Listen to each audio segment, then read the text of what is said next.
Good morning all. Enjoying the bacon, I certainly need mine.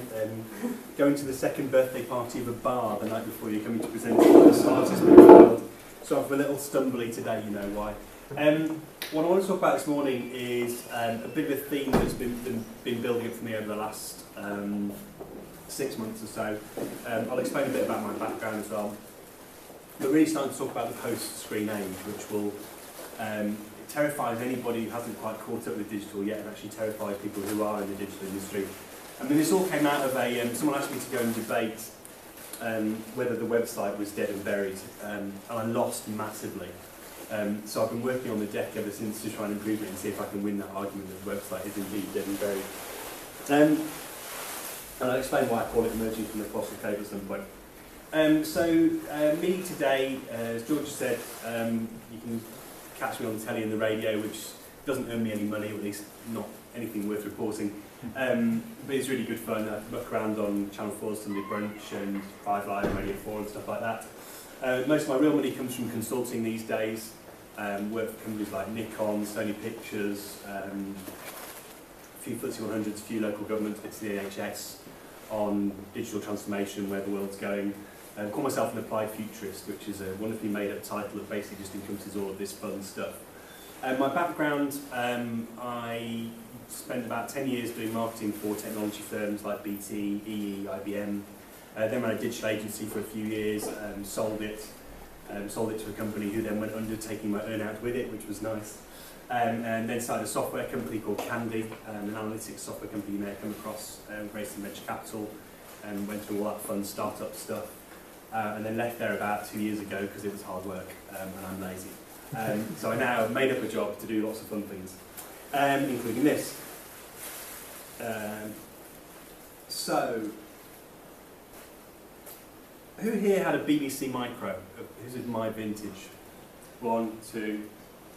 So you may remember this game called Colossal Cave, also known as Adventure. It was the first computer game that I really got into. I was very young at the time. I remember my dad and my cousin being very enthusiastic and hammering away trying to get to the end. And if you remember like the Choose Your Own Adventure books or kind of roll and play, or if you're ever into Dungeons and Dragons, imagine that in plain black and white text form. And then while I was looking for an analogy to try and explain a slightly different perspective on the history of computing, this is what came to me.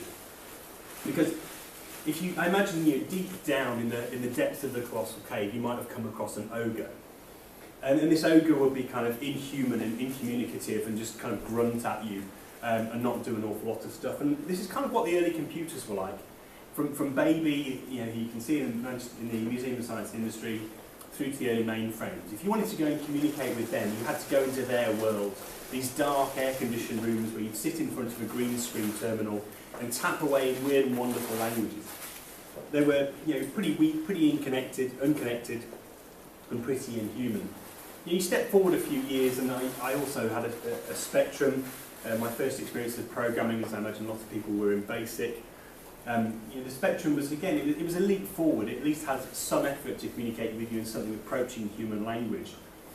But it was still pretty basic, pretty unevolved. It was unconnected too. I always joke that the bandwidth for a Spectrum was measured in whether you used first or second class post to send the copied cassettes to your mates. We step forward a bit more, and then the first laptop I was issued with at work was this nice little HP OmniBook XE2. And it's a huge leap forward. It's got a graphical user interface. The system is actually trying to represent data, represent stuff in forms that we intuitively understand. And obviously it's much more powerful, and with the addition of a Wi-Fi card and a PCMCIA slot, remember those, you can actually get this thing online wirelessly. Step forward to today, and you're kind of at the state of the art. This thing's evolved again. And it's incredibly powerful, it's incredibly permanently connected, or near permanently, depending on whether your 3G holds out. But most importantly, it's more human. We communicate with this in very, very human ways. Touches, swipes, gestures, and if you're ambitious, even voice does work now and again. And the dominant narrative of the history of computing, the evolution of computing for the last 70 years is usually about Moore's Law. People familiar with Moore's Law? So Moore's Law was identified by the co-founder of Intel, Gordon Moore, back in the 1960s. He noticed that the number of transistors on a silicon chip was doubling every 2 years. What that basically means is the bang for buck that you get out of a computer doubles every 2 years. And that's what's driven the transition from baby room-sized computers down to this. Things have got smaller, faster, cheaper, better, more connected. But people forget about this fact that over that time they've become more human as well. And in some ways I think there's almost a Moore's law type rule for how human, how close to our own kind of natural, intuitive ways of communicating computers have become. So I come back to this Colossal Cave, this idea that computers have evolved from these ogres right back at the start, these almost elf-like creatures who are right at the edge of the Colossal Cave, looking out into the light, looking out into our physical world. But they can't quite interact with us on our level without making another step. And that's kind of what I want to talk about today. If you follow the kind of the dominant industry hype about where things are going next, it looks like this. At least it does if you're a model. The reality is slightly more given. This, for those who don't know, is Google Glass. This is all of the technology of a smartphone crammed into a pair of glasses that make you look like a Star Trek extra. And they're amazing. Who's here had a chance to play with them? No. Yeah, good fun. They work well. I'm not sure I'd wear them walking down Piccadilly yet. But they're not the only option out there. This is a prototype from a company called Copin. Okay, it looks slightly like Dame Edna. But these are much more subtle. The display is actually tucked away back here behind the lenses. From about my distance to where that camera is, you basically can't see the display. You wouldn't know that this is, once they make it very slightly smaller, a pair of smart glasses. I think a lot of us are going to be wearing these in the relative near future. I do think something like this will take off. It will become normalised, and then it will probably go backlash against it like we did with Bluetooth headsets. But there are advantages to using this sort of technology, and there's sorts of people. Anyone come across a guy called Paul Gailey? Runs a company called Droiders. They're like the kind of the leading developers for software for Google Glass in the UK. And the guy, he doesn't wear them all the time, but he does find them incredibly useful in day-to-day usage, just for calling up information, communication, just staying in touch. And I think as we start to get things like increasing overlays of data, so augmented reality, particularly in shopping, things like that, they're going to be pushed at us. Not everyone's going to adopt them, but I think they will be fairly popular. But what goes a step beyond that is this slightly more natural interaction. You're still fundamentally talking about a screen when you're talking about these Google Glasses. It's just a different screen. What really excites me is this ability to actually start to interact with the physical world, where the computer almost melts away. The computer becomes invisible. It becomes part of the physical environment around us. This is a video demonstrating a prototype from a company called Platabase. They've promised me one of these. I've not seen it yet.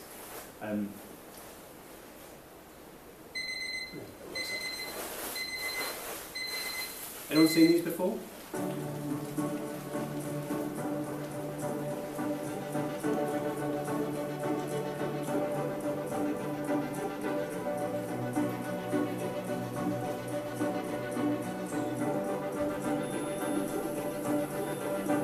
If you watch this video as much as I have, you'll notice the guy only ever cleans one side of his teeth.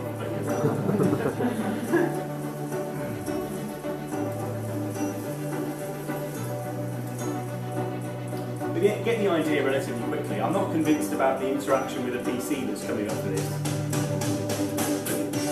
The idea that you can just point at something and turn it on, turn it off, control it. You don't actually have to manually open up an app and tell it what to do, because there's enough intelligence behind the scenes that just that simple gesture is enough.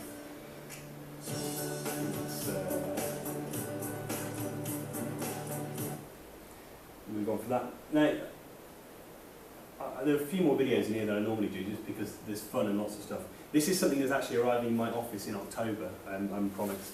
And this is a similar sort of device. This is the Myo from Family Labs.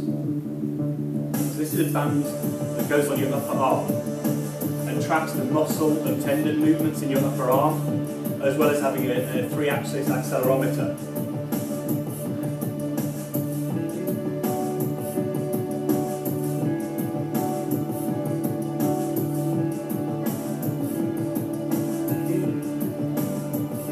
So this is what I want to be able to do. Next time when I'm doing presentations in October, just just control everything with a wave of the hand and a twist of the hand. Get the idea of that.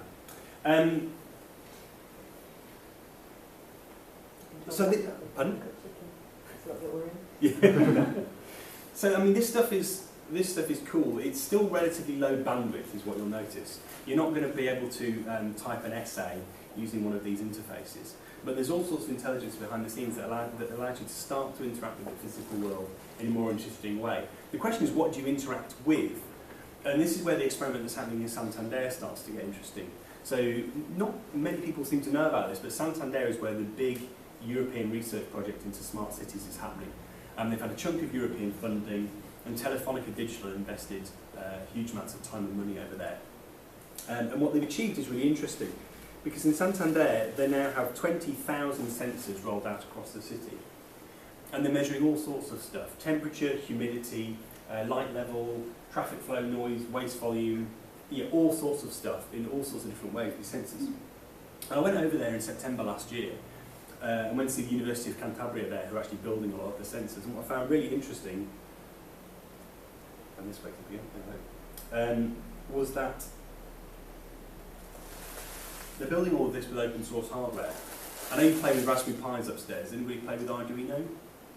Going to this weekend. Brilliant. So Arduino, a bunch of Italians got together and decided it'd be great if somebody built a microcontroller, the sort of thing that controls your dishwasher or your washing machine, or industrial robots, all sorts of other stuff. If someone made it easier for people at home to muck around with and made it cheaper. So they produced this design, they've since produced another bunch of reference designs, and they open sourced them. Then what always happens with these things happened, the Chinese factories got hold of them and started knocking them out at ridiculously low cost. So I now buy, well I'll tell you in a second actually, there's a bit of a story to this. So I suffer from a strange affliction called stark envy. I've been a massive fan of Iron Man since I was about 7 years old. And sure, having an Iron Man suit would be very cool, but I think I'd make a rubbish superhero. Pepper Potts will great, but the main attraction for me is Jarvis in the house. I've always been obsessed with his ability to kind of control stuff with his voice, with gesture, to actually get the built environment around him to interact based on what he wants without having to sit there at a keyboard and do stuff. And so to try and quench my Stark envy, but on my pocket money budget, I don't have Tony Stark's, at least imaginary billions. I came back from Santander and thought, well, I'll start mucking around, maybe I can copy some of the stuff they've done, maybe I can replicate it. And sure enough, about 5 hours and 25 quid later, I built a prototype of a smart sensor to go around my house. This one, as you can see, big, ugly, and 25 quid, relatively expensive, I thought. But this thing tracks temperature, humidity, light level and presence, whether or not there's somebody in the room, and also allows me to turn, those cheap remote control sockets you get at B&Q, I can turn those on and off from it as well. And that one cost me 25 quid. Being a good engineer, I iterated. This is Mark II. Slightly more expensive, but a lot prettier. Mark III, really ugly, but half the price, because these little things I now buy for £1.40.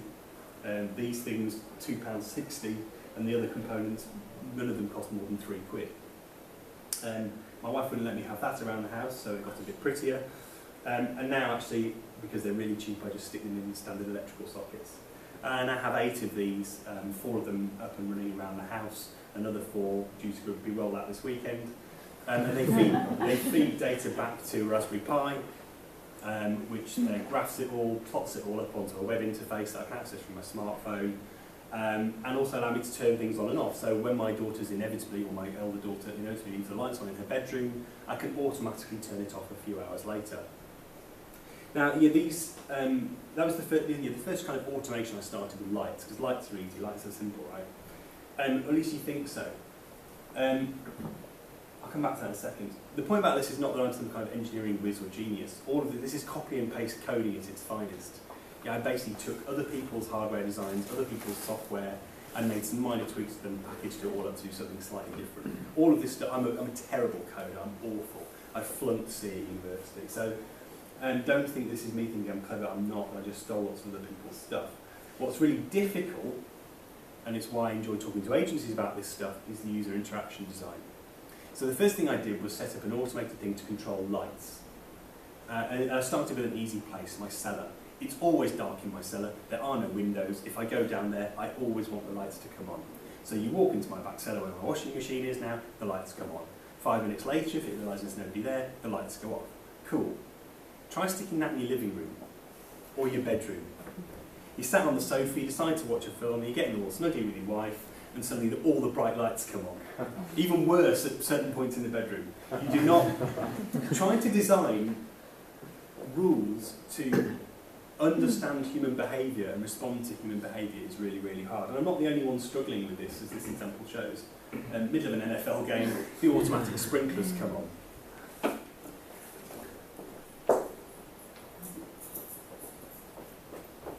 The point about this is that we've been using screens, we've been designing for screens for about 70 years now. Most agencies of all sorts, digital agencies, are used to designing screen-based interactions, and they're still working very, very hard to refine those and improve them and get them better and better and better. But I think we're hitting peak screen, and I think we're starting to enter a post-screen environment where a whole new kind of design paradigm is coming, and clients, companies are going to turn to those venues of places with the most creative people, the most opportunities to go and play with this stuff, to go and solve these problems. And I think agencies are where a lot of this user interaction design, doing a better job than I've done controlling my lights, is going to happen. Because you've got user experience people, you've got user interface design people, and you've got creative people who actually understand what people might want to do and might start to come up with use cases. So these things are happening. The sorts of platforms you could be designing for already out there. Who come across EmoSpark? So when I talked about this idea of the intelligence being behind the scenes and starting to interpret what you want and what you might want to do, this is a great example. This was a Kickstarter project, and it's now up and running. You can go and order one of these. I think they're about 400 quid, maybe slightly less actually. Inside it's basically a high-end Android phone, but it's attached to an IP camera, which tracks faces and tries to understand emotion and understand what you want and respond by controlling devices around your home in response to what you want. So it can interact with social media, it can interact with games consoles, it can stream video, it can play music, it can do all of this stuff. But the whole point about it is this kind of emotion engine inside that actually tries to put intelligence behind understanding what human beings want. There's no screen for this. It does have a web user interface, but most of your interactions are not going to be screen-based. Who's going to design those interactions and make use of this emotion engine? I said there's more videos in this one than audio. This is another really interesting example. This is going to be a new platform that you can go and design for. This is your house. This is your car. This is your toothbrush. These are your things. But these are the things that matter. Ignore the American schmaltz. Somewhere in between is this guy. Introducing Jibo. People see the this? world's first family robot. Say hi, Jibo. Hi, Jibo. Jibo helps everyone out throughout their day. He's the world's best cameraman. By intelligently tracking the action around him, he can independently take video and photos, so that you can put down your camera and be a part of the scene. Jibo, take a picture. He's a hands-free helper. You can talk to him, and he'll talk to you back, so you don't have to skip a beat. Excuse me, Anne? Yes, Jibo. Melissa just sent a reminder that she's picking you up in half an hour to go grocery shopping. Thanks, Jibo. He's an entertainer and educator. Through interactive applications, Jibo can teach. Let me in, or else I'll blow your house in. Hey, where'd you go? There you are. He's the closest thing. See his facial recognition again? He can turn and look. So, I mean, you get the idea, but I just want to skip to. And he's not just a connected device. He's this little bot of mine. What if technology helped you to feel closer to the ones you love? What if technology helped you like a partner, rather than simply being a tool? That's what Jibo's about. That's why I created this company. And I've got the right team to do it. People with This is her a proven track Kickstarter record pitch. of bringing innovative It's technology what she says at the end, and I like. content to market. But now, we need your help to build Jibo, to bring it to the world, and to grow the community. Let's work together to to make Chibo truly great, and together we can humanize technology. Humanise technology. Yeah, that's kind of the message that's starting to come out of all of these companies, is that technology has always been something other, it's been something slightly different. We want to make user interfaces that are a bit more human, a bit closer to us, a bit more natural, a bit more instinctive. And I've had my own go at this. It's not quite as sophisticated as Chibo. This is Robo Raspbian. So he's a children's toy hacked with a Raspberry Pi that allows him to listen to and respond to Twitter. And he has a web remote control, which all the kids enjoyed at Maker Faire, making him fart and burp and things. Kids. Yeah, kids. And he has a very, very rudimentary speech interface to allow him to say stuff.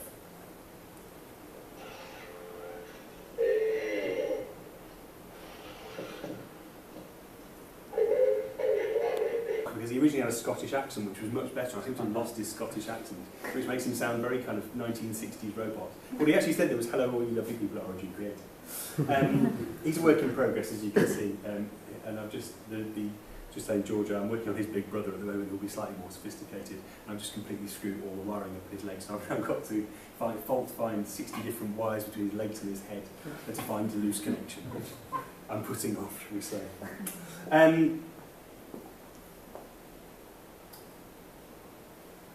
The reason the time this is happening is now. It's partly down to the fact that, as I said, I can buy microcontrollers now off eBay from China for £1.40. This stuff is incredibly accessible. The opportunity to play with it is there for everybody. The skills are out there. I mean, the skills of coding these things are very, very accessible. But also we've got things like 3D printing appearing, where it's very, very easy to take skills that were created for the screen age and translate them into physical products, produce new physical stuff that goes beyond the kind of the two-dimensional that we've dealt with before.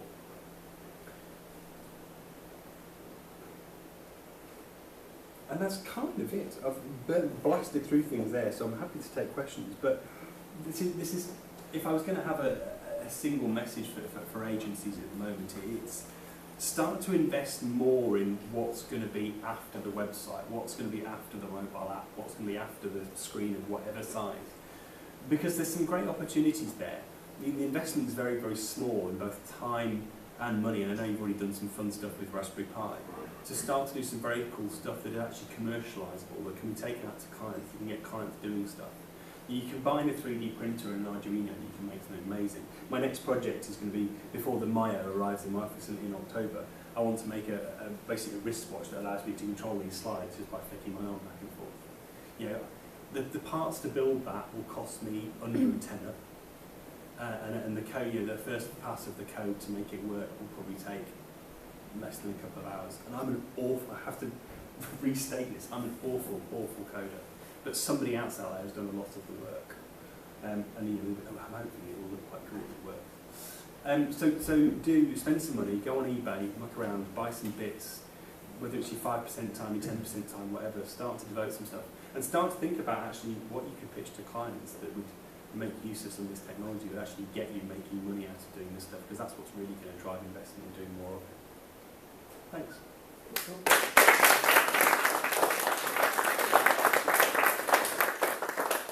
Thanks very much, Tom. Does anyone have any questions you'd like to ask? Come on, you have bacon. What's your own background? So what initially you started off? So I did a degree in mechatronic engineering, then went into PR for 5 years, because I was a hopeless engineer. I was much better at talking about it than doing it. I've always been hugely interested in making stuff. Actually, no, you ask my parents, I've been always been interested in taking stuff apart. I got given a really expensive programmable robot for like my 10th birthday or something.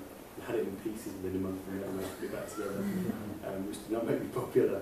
But yeah, did that then. So, but finally, when I say PR, it wasn't really PR because I had the engineering degree. They used to parachute me into rooms full of engineers and say, "We think they've done something interesting. Can you go and tell us how we can sell it?" So I used to fly out to Finland and spend 2 days in a room for like 15 Finnish telecoms engineers, trying to get my head around what on earth it was they'd created and how we could sell it. And writing speeches for CEOs, that was good fun. Then did that in consultants form for a while, which is how I first came across Georgia.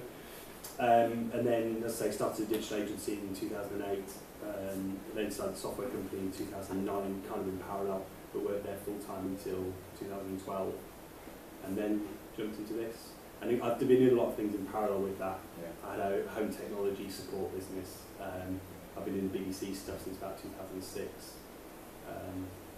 Fun, basically.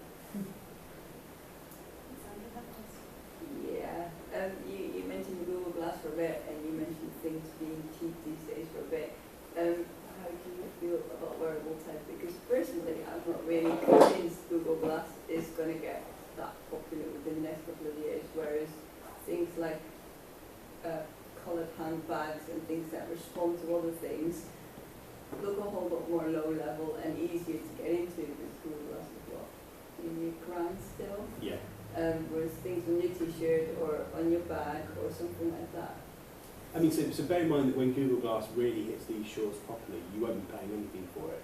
You'll be paying 40 quid a month on contract and it'll just arrive.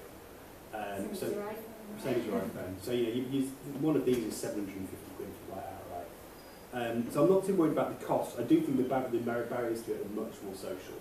I think it will take a while for us to get over the idea that people can have the camera on all the time and take photos without us knowing about it. I think there's some real social barriers to get over there. So I was at Mobile World Congress in Barcelona in February, and Broadcom no, it wasn't Broadcom. Who was it? Doesn't matter. Rambus demonstrated to me a camera which costs 15 pence to manufacture, is the breadth of a human hair, and can take multi-megapixel pictures. Now if it costs 15 pence to manufacture and it's that size, well, frankly, we're going to have cameras being everywhere at some point because technology manufacturers can. Why not have one in a shirt button? Why not have 5 cameras around your body controlled by Google Glass? When you blink, it takes a 50, 60, I don't know, 1,000 megapixel picture and recreates reality in front of you. I mean, so we're going to have to get over those social things. In terms of what wearables are going to take off soon, I mean, health bands have been the biggest trend so far. Although there's a really interesting piece of research came out yesterday about how long people keep using them for.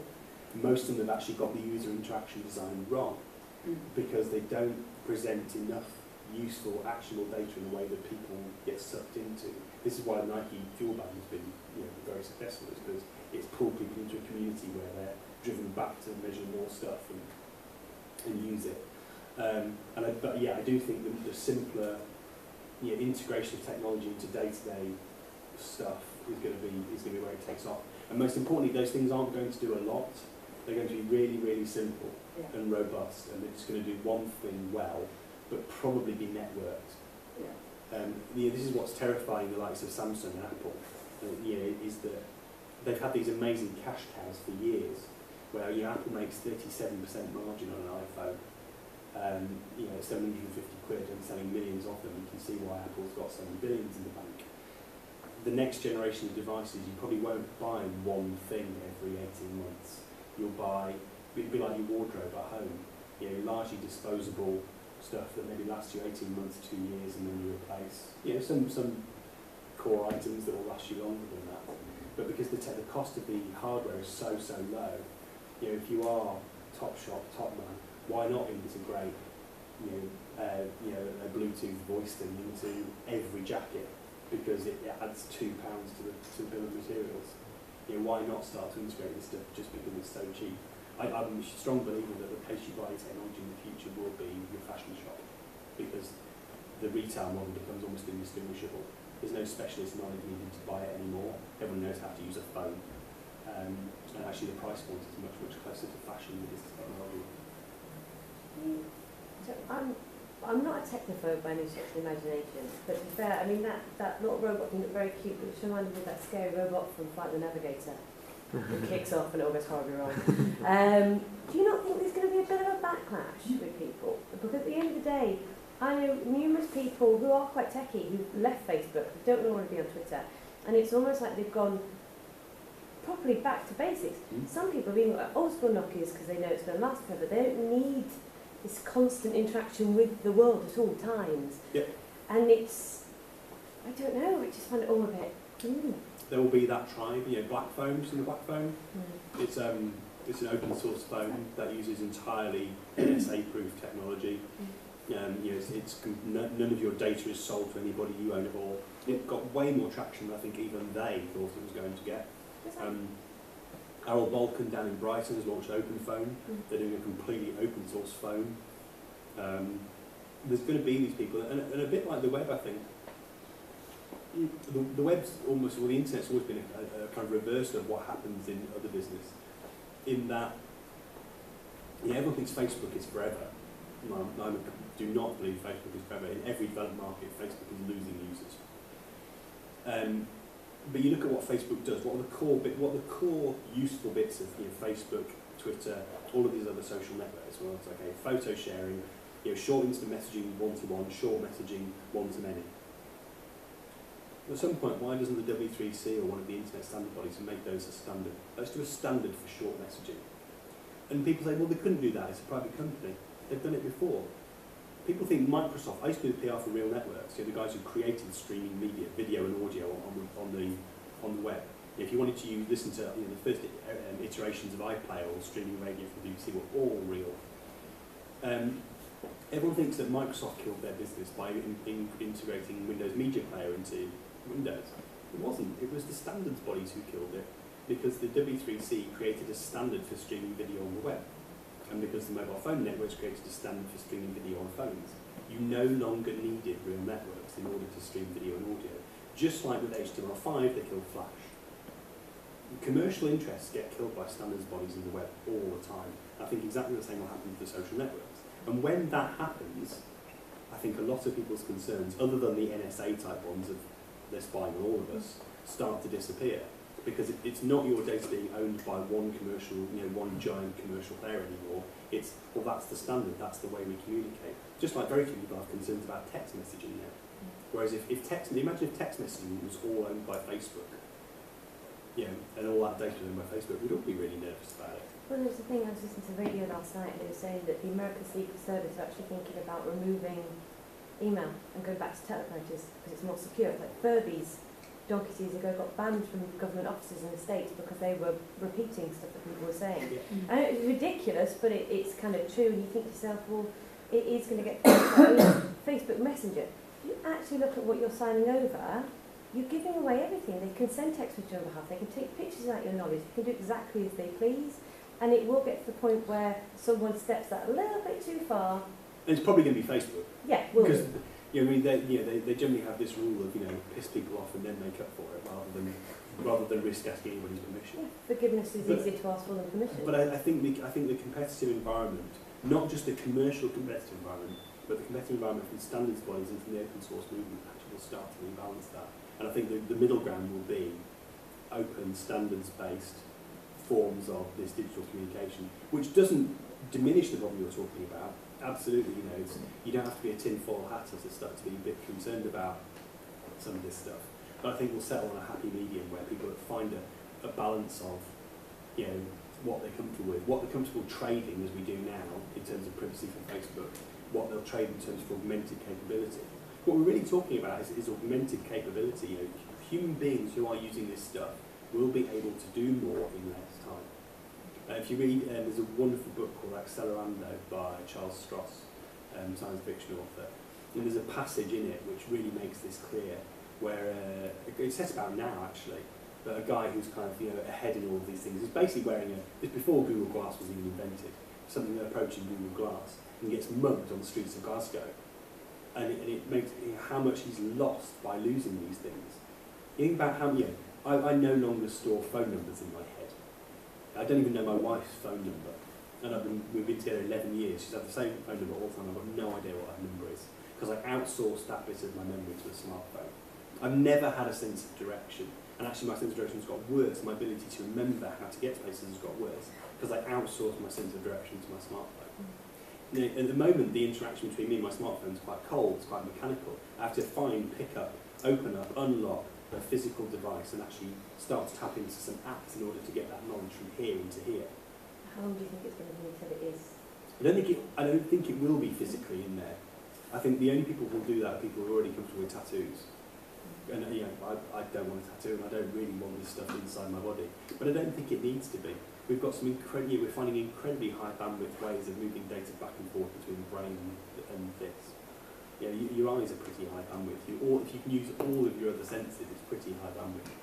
I love the great example is the Sony Smart Wig, which they patented as a bit of a laugh. Everyone thought it was a bit of a joke. You actually look at what they did. It had navigation built. It was basically a GPS wig. So, and rather than have voice commands in your ear or walk around looking like a screen, as we all do, I walk around London like this basically, it just gave you a gentle vibration on either side of your head when you needed to turn left or right. That for me, I want that. Not for me.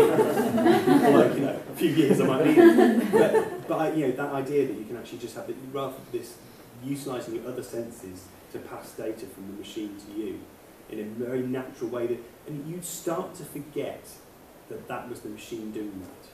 You'd forget that was not your natural sense of direction, because your body would become accustomed to getting those vibrations when you needed to turn.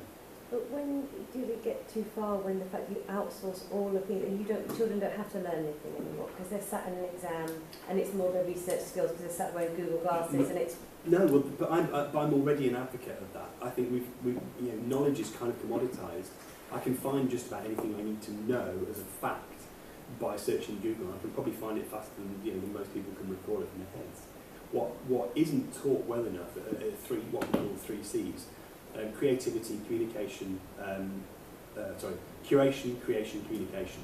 So curation, exactly those research skills, discovery, qualification, the ability to know the difference between a true Wikipedia fact and a false Wikipedia fact. If we don't teach that stuff well enough, creation, the ability to synthesize 2 things into something new, I don't think we teach creativity well enough. It absolutely can at all. And communication, as far as I'm concerned, those are the only 3 skills I want my kids to learn at school. And knowledge is just the context in which those are taught. Do you think some of these things are quite novel? The idea of having a Bluetooth speaker in a coat, or, I don't know, even Google Glasses, they're just a bit of fun at the moment because there isn't really, you don't really need it. I don't need to go shopping and look at a jacket on a shelf, click a button and go, I can get it cheaper here and here, because I could just, it's all in here already. It just seems quite novel. So it's just... It's for the sake of it almost. Yeah, it doesn't seem to have... For me, I think if you look at this is kind of what the point about the Colossal Cave is that for me the big trend in computing has not been about increasing power. It's been that proximity to our own normal behaviour. And I still think that barrier of the screen between us and the computer is one that has to be knocked down. Even if we don't necessarily... There isn't consumer demand for it. There's no consumer demand for it. It's the old fake Henry Ford quote about what they really wanted was a faster horse. When we gave them the car. People. I think if you remove that barrier, the possibilities are so much more than instant, showrooming of different price options for that coat or whatever. The thing about sensors. Right? So there's doing a lot of work on future construction. You've got this thing called BIM, Building Information Modelling. So the entire schematics of this building and all of the services underneath, where all the gas lines or electricity lines, everything is contained in this building information modelling theory. Now imagine being able to overlay that on your vision as well as what your 2 eyes can see. You've effectively got X-ray vision looking into the structure of a building. You imagine that in the hands of a firefighter who's trying to work out whether the building is going to collapse, and you can see that the structure, where the structural support beams are, and actually 2/3 of them have been heated up beyond a certain temperature, because it's also got infrared thermal imaging.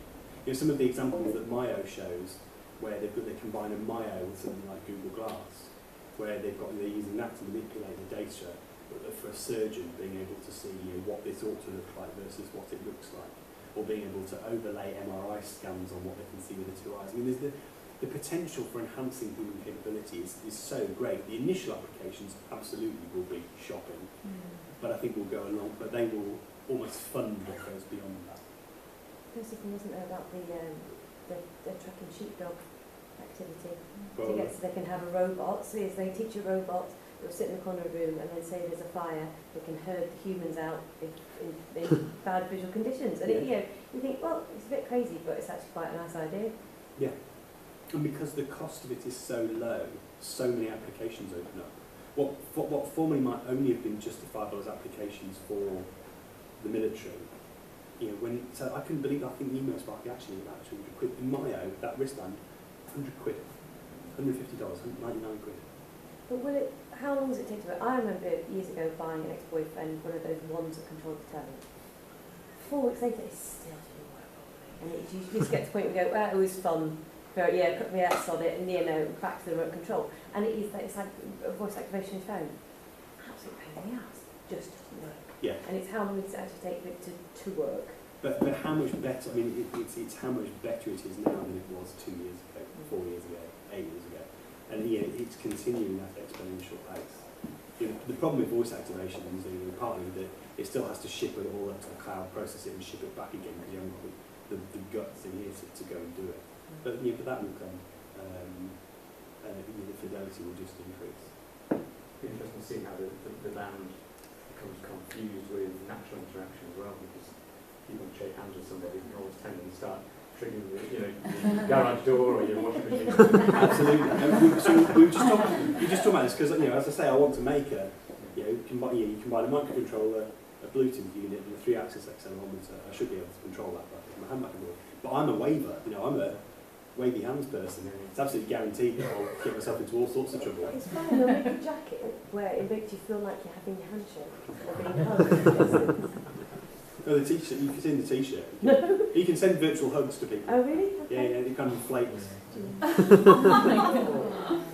don't think it's all going to get a bit matrixy, where we just all live completely separately and just interact virtually?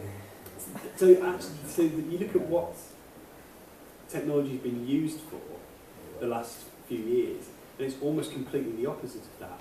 You've got these small cases where people who are already basically depressed, like teenage boys in Japan who disappear into their rooms for 3 years and do nothing but play Minecraft. But they are the edge cases. What's Facebook been used for? It's social interaction. It drives actual. We try and stay in touch with more people than we should.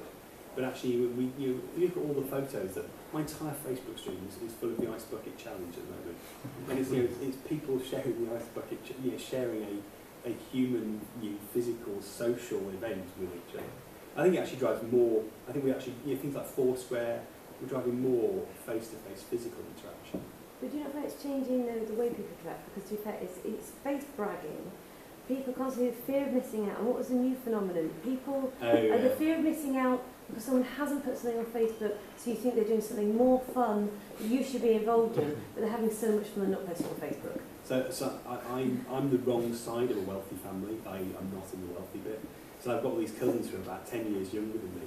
And just after they left university, my Facebook feed was, oh, here's me drinking whiskey on the beach in Thailand. Here's me snowboarding in Kitzbühel or wherever. It's for about 3 years where they basically just bummed around after university. Yes, I don't like seeing that. Well, I do like seeing it, but I buy it. But that's just comes down to the evolving etiquette of these things. What do you see all this? Massive. I've been looking at the Nest heating controllers, and then you can buy them on eBay. It's like 80 quid cheaper than what they are. And then I read an article that people can hack into them, so you can control the heating in your house. I've got one. It's not been hacked yet. So you can wake up in the middle of the night. That's what gets in. Nest has a publicly available API. Yeah. If you can bypass the security controls, then absolutely you can remotely control it from any device and just about anywhere. That's problematic. I did a presentation at a security conference about a year ago called, in fact it's on my website, you can find it, it's called something like Defending the Augmented Human or something, and gave 3 future case studies of where this stuff might happen. So imagine you've got a permanent camera on. You effectively outsource your memory of moments to photographs and videos and kind of audio capture. So you've got years of memories and someone hacks in and deletes them all. Right? At some point you've got to decide, is that vandalism or is that assault? because this is really an outsourced chunk of your brain that's sitting there. We talked about employees. So they're employees that have become reliant on their digital prosthetics, and then they get a virus, not a human virus, but a computer virus, and takes their prosthetics offline for a day. Then you ring up work and go, "I'm sorry, I can't come in today. I've got a virus." There's all sorts of implications. I mean, they're absolutely huge, and the security's become kind of a war of attrition. It's this constant arms race between the hackers and the vendors, and the hackers are winning at the moment. And again, like Google Glass, if you wear it all the time, you put in your PIN number in your bank, your bank card. It's undoubtedly a massive issue. And the reality is, what's the best defence? I don't want to sound like I'm some huge cheerleader for open source, but actually more eyes on the code. They're kind of rule of them. More eyes on the code means fewer bugs. It's probably not a bad one. Just go for Wear a tinfoil hat. Okay, thanks very much, Tom.